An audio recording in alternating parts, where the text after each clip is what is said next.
Dear friends, आप सभी का स्वागत है आपके ही अपने YouTube channel youth study hub 2.0 में। दोस्तों, आज की वीडियो में हम अध्ययन करेंगे प्राचीन भारत के इतिहास में बौद्ध धर्म का। तो दोस्तों, अब बगैर देरी किए हुए शुरू कर लेते हैं आज का टॉपिक, बौद्ध धर्म।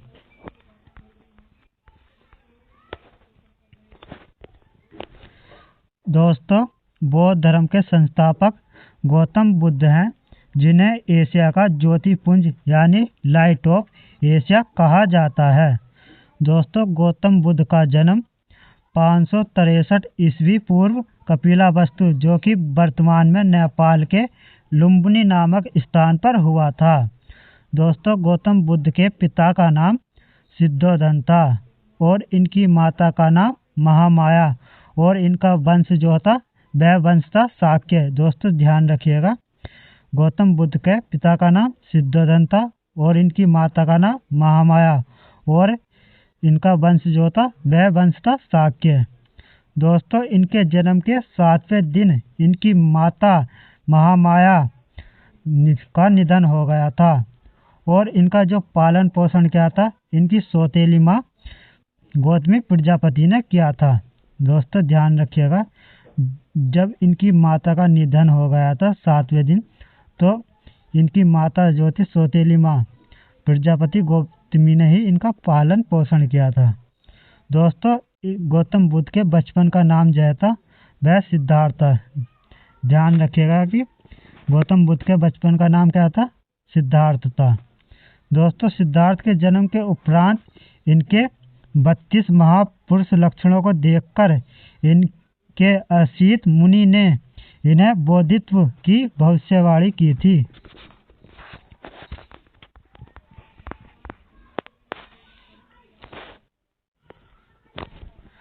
दोस्तों, बचपन से ही सिद्धार्थ का मन आध्यात्मिकता की ओर था, अतः इनके पिता ने इनका विवाह 16 वर्ष की आयु में यशोधरा नामक कन्या से किया था। इनके पुत्र का नाम राहुल था। दोस्तों, ध्यान रखिएगा, गौतम बुद्ध के पुत्र का नाम राहुल था। एक दिन अपने साम्राज्य में भ्रमण करने के दौरान इन्होंने जीवन के 4 सत्य अवस्थाओं को देखा। इसके बाद इनके मन में वैराग्य उत्पन्न हो गया। तो दोस्तों, वे 4 सत्य अवस्था कौन सी थी? वे 4 सत्य अवस्था थी: बूढ़ा व्यक्ति, बीमार व्यक्ति, सब और सन्यासी। दोस्तों, सांसारिक दुखों से व्यथित होकर सिद्धार्थ ने 29 वर्ष की अवस्था में गृह त्याग दिया, जिसे बौद्ध धर्म में महाभिनिष्क्रमण कहा गया। दोस्तों, सिद्धार्थ को ज्ञान की खोज में भटकते रहे उनकी भेंट अलार कलाम से हुई, जो उनके पहले गुरु बने। उन्होंने इन्हें संख्या दर्शन की शिक्षा दी। तो दोस्तों, ध्यान रखिएगा, जब गौतम बुद्ध यानी सिद्धार्थ जब वे अपनी ज्ञान की खोज में भटक रहे थे, तो तभी उनकी भेंट जो हुई थी अलार कलाम से हुई थी। भेंट हुई थी तो उन्होंने इन्हें संख्या दर्शन की शिक्षा दी थी।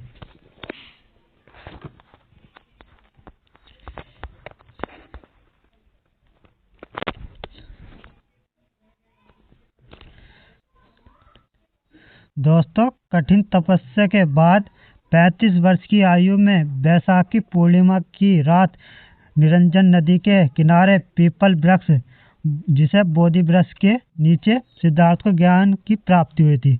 दोस्तों, ध्यान रखिएगा, जब सिद्धार्थ को ज्ञान की प्राप्ति हुई थी वह कौन सा वृक्ष था? वह वृक्ष था पीपल का वृक्ष, जिसे बोधि वृक्ष भी कहते हैं।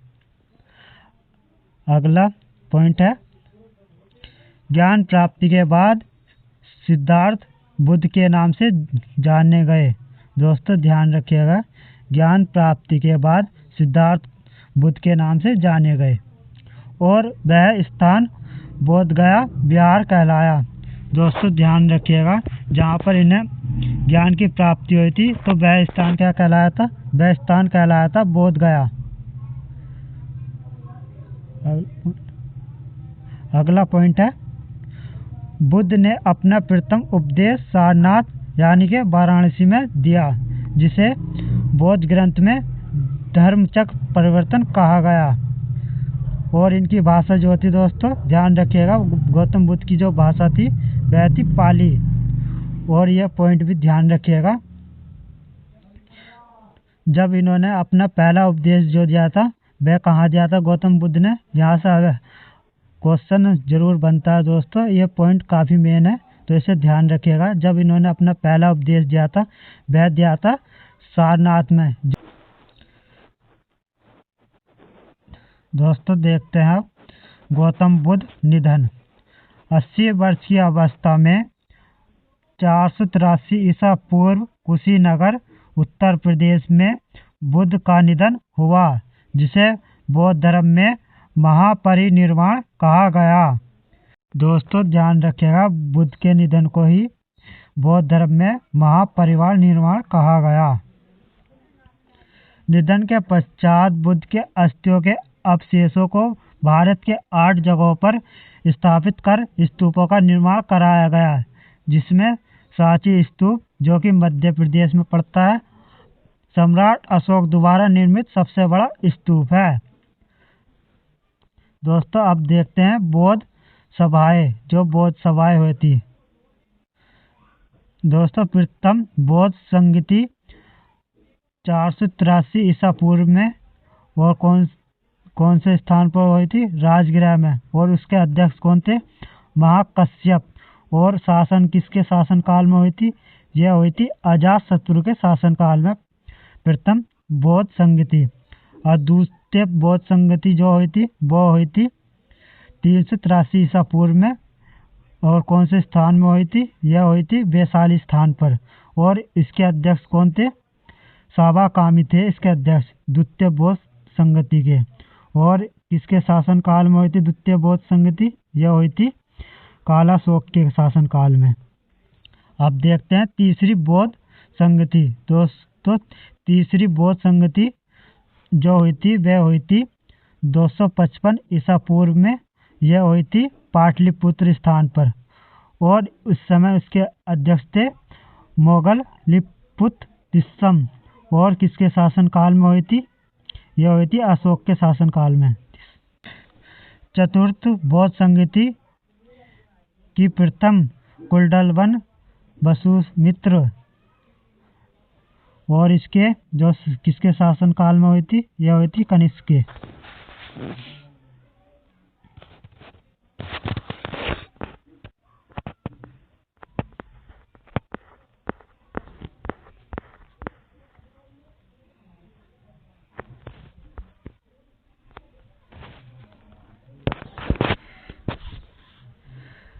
दोस्तों ध्यान रखिएगा, चतुर्थ बौद्ध संगति के बाद बौद्ध धर्म को 2 भागों में बांटा गया। वे 2 धर्म थे, हीनयान और महायान। दोस्तों देखते हैं हीनयान के बारे में अब। दोस्तों हीनयान जो था यह बौद्ध धर्म का प्राचीन रूप है और यह कठोर मार्ग है। इसके द्वारा कम लोग ही निर्वाण प्राप्त कर सकते हैं और यह बुद्ध को अलौकिक गुण वाला सामान्य पुरुष मानते हैं। और हीनयान के लोग यह बुद्ध के प्रतीकों की पूजा करते हैं। इनके ग्रंथ पाली भाषा में रचे गए हैं। दोस्तों इनके जो ग्रंथ है वे पाली भाषा में रचे गए हैं और यह कर्म एवं धर्म में विश्वास करते हैं।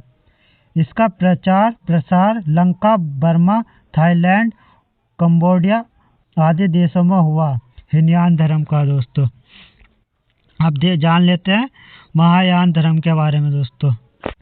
दोस्तों महायान वाले यह नवीन रूप है और यह सरल मार्ग है। इसके द्वारा अधिक लोग निर्वाण की प्राप्ति कर सकते हैं। यह बुद्ध को भगवान मानते हैं।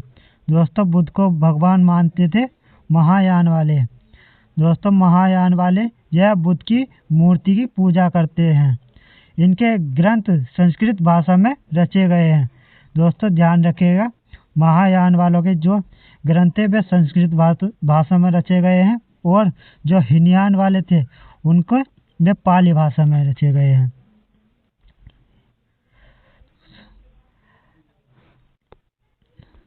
महायान वाले यह परोपकार में विश्वास करते हैं। इसमें बौद्धित्व का आदर्श ग्रहण किया है जो दूसरों का कल्याण करते हैं। इसका प्रचार प्रसार चीन, तिब्बत, जापान, कोरिया आदि देशों में हुआ।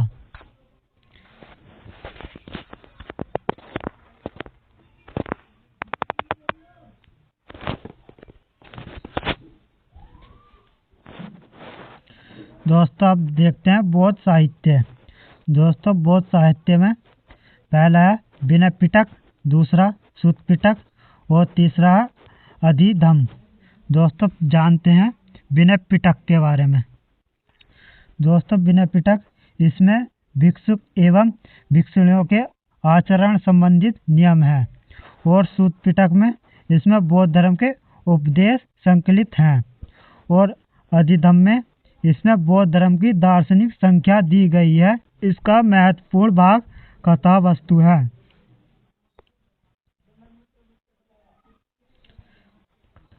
दोस्तों अब देखते हैं जातक कथाएं। यह मूल रूप से पाली भाषा में रचे गए हैं। इनकी संख्या 549 है। इनमें बुद्ध के पूर्व जन्म की कथाएं हैं। और अब देखते हैं बुद्ध चरित्र। दोस्तों बुद्ध चरित्र अशोक घोष द्वारा रचित संस्कृत भाषा यह एक महाकाव्य है जिसमें बुद्ध का जन्म, व्रत एवं उनकी शिक्षाओं का वर्णन है। इसे बौद्ध धर्म का रामायण भी कहते हैं। अब देखते हैं धम्मपद। धम्मपद पाली भाषा में रचा गया है। इसे बौद्धों की गीता कहा जाता है। दोस्तों बौद्धों की गीता जो कहा जाता है वह कहा जाता है धम्मपद को।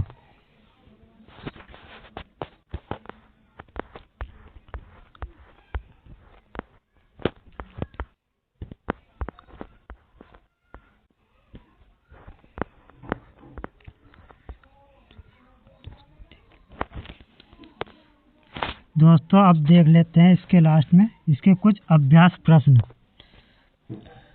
दोस्तों अभ्यास प्रश्न है गौतम बुद्ध का जन्म कब हुआ था। दोस्तों ध्यान रखिएगा गौतम बुद्ध का जन्म 563 ईसा पूर्व में हुआ था। भगवान बुद्ध के जन्म स्थान का नाम क्या था। दोस्तों भगवान बुद्ध के जन्म स्थान का नाम जो था वह था लुम्बिनी। गौतम बुद्ध के पिता का क्या नाम था। दोस्तों गौतम बुद्ध के पिता का नाम सिद्धोधन था। गौतम बुद्ध का विवाह 16 वर्ष की आयु में किसके साथ हुआ था। दोस्तों ध्यान रखिएगा यह हुआ था यशोधरा के साथ।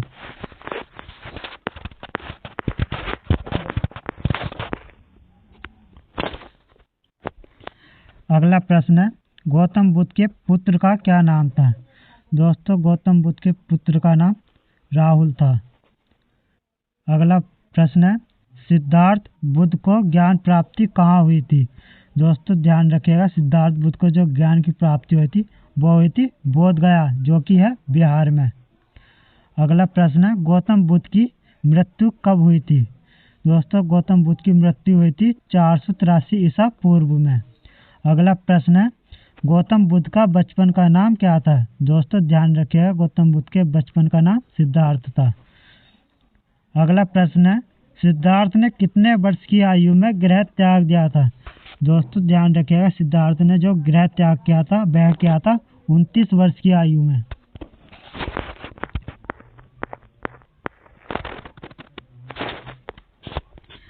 अगला प्रश्न है सारनाथ। सारनाथ वाराणसी में बुद्ध का पहला प्रवचन कहलाता है। दोस्तों ध्यान रखिएगा बुद्ध का जो पहला प्रवचन था वह कहलाया गया था धर्म चक्र परिवर्तन। अगला प्रश्न है बौद्ध ग्रंथों में गौतम बुद्ध द्वारा 29 वर्ष की अवस्था में गृह त्याग को क्या कहा गया। दोस्तों यह कहा गया था महाभिनिष्क्रमण। अगला प्रश्न 80 वर्ष की अवस्था में गौतम बुद्ध ने अपना शरीर त्याग दिया इसे क्या कहा गया। दोस्तों ध्यान रखिएगा जब इन्होंने 80 वर्ष की अवस्था में अपना शरीर त्यागा था तो उसको क्या कहा गया था? उसको कहा गया था महापरिनिर्वाण।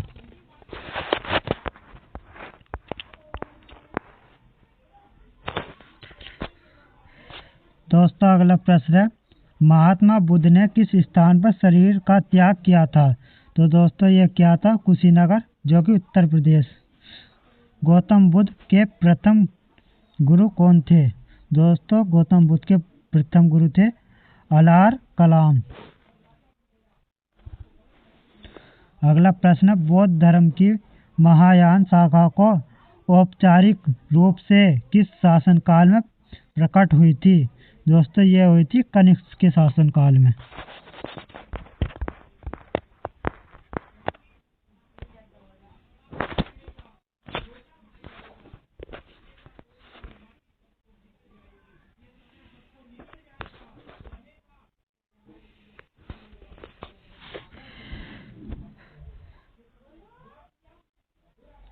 दोस्तों अब देखते हैं बुद्ध के जीवन से संबंधित बौद्ध धर्म के प्रतीक।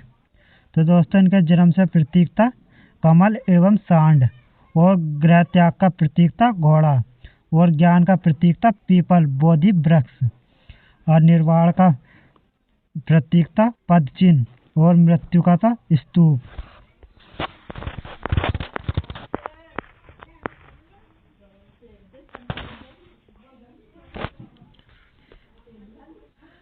दोस्तों अगला प्रश्न है, बुद्ध ने सर्वाधिक उपदेश कहाँ दिए थे? दोस्तों बुद्ध ने सर्वाधिक उपदेश श्रावस्ती उत्तर प्रदेश में दिए थे। महात्मा बुद्ध ने किस स्थान पर प्रथम उपदेश धर्म चक्र परिवर्तन दिया था? तो दोस्तों ये दिया था सारनाथ में, वाराणसी में पड़ता, जो कि दोस्तों ये क्वेश्चन काफ़ी इम्पोर्टेंट है, यहाँ से क्वेश्चन काफ़ी ज़्यादा पूछे जाता है। दोस्तों अगला प्रश्न है, एशिया की ज्योति पुंज यानी लाइट ऑफ एशिया के नाम से किसे जाना जाता है? तो ये जाना जाता है दोस्तों गौतम बुद्ध को।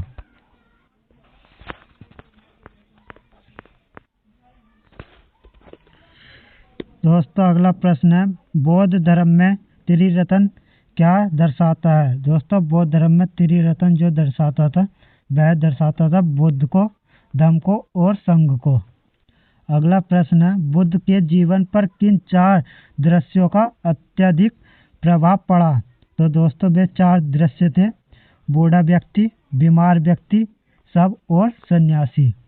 अगला प्रश्न है, बौद्ध शिक्षा का केंद्र कहाँ था? दोस्तों ये था विक्रमशिला बिहार में।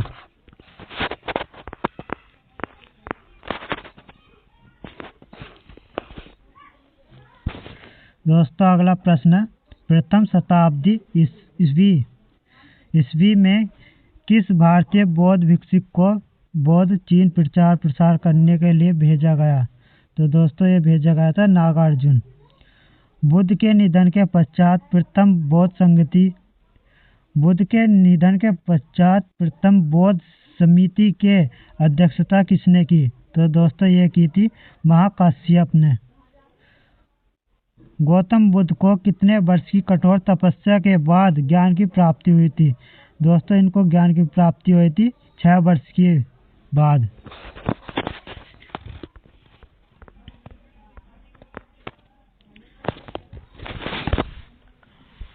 अगला प्रश्न है, गौतम बुद्ध ने सर्वप्रथम किस स्थान पर संघ की स्थापना की? तो दोस्तों ये स्थापना की थी सारनाथ में। अगला प्रश्न है, महात्मा बुद्ध ने दूसरे आर्य शब्द में दुख उत्पन्न होने का मूल कारण किसे बताया? तो दोस्तों ये मूल कारण अविद्या और तृष्णा को बताया था। अगला प्रश्न है, गौतम बुद्ध का जन्म लुम्बिनी में हुआ था, इसकी पुष्टि किस शिलालेख में होती है? तो दोस्तों इसकी पुष्टि होती है अशोक के शिलालेख में।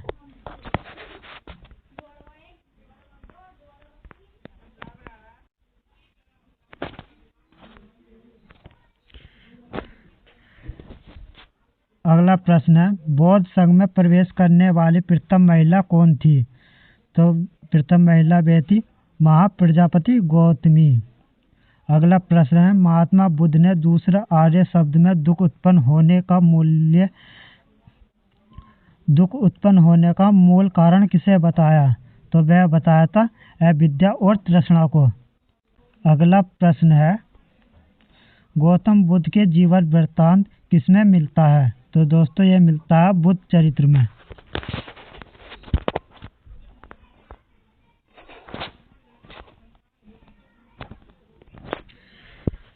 दोस्तों अगला प्रश्न है, प्रथम स्तूप शब्द कहाँ मिलता है? दोस्तों यह मिलता है ऋग्वेद में। किस शासक ने बौद्ध के लिए विख्यात विक्रमशिला विश्वविद्यालय की स्थापना की थी? दोस्तों वे की थी धर्मपाल ने। गौतम बुद्ध की जीवन काल के दौरान भारत में कुल कितने महाजनपद थे? दोस्तों ये थे 16 महाजनपद।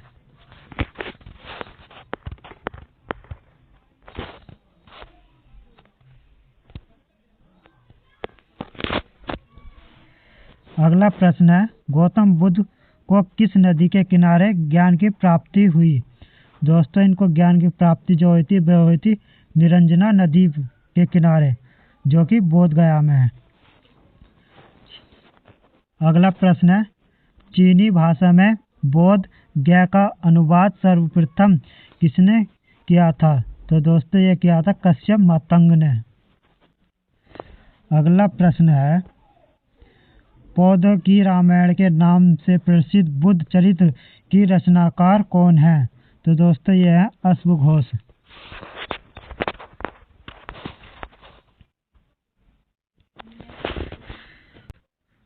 दोस्तों आज की वीडियो में इतना ही। आज की वीडियो में हमने प्राचीन भारत के इतिहास में बौद्ध धर्म पर अध्ययन किया। तो दोस्तों आई होप दोस्तों आपको यह वीडियो पसंद आई होगी। तो दोस्तों वीडियो पसंद आई हो तो वीडियो को लाइक करें, शेयर करें और हमारे चैनल को सब्सक्राइब करें। हम मिलते हैं फिर किसी वीडियो में ऐसे ही नया टॉपिक लेकर के। तब तक के लिए धन्यवाद।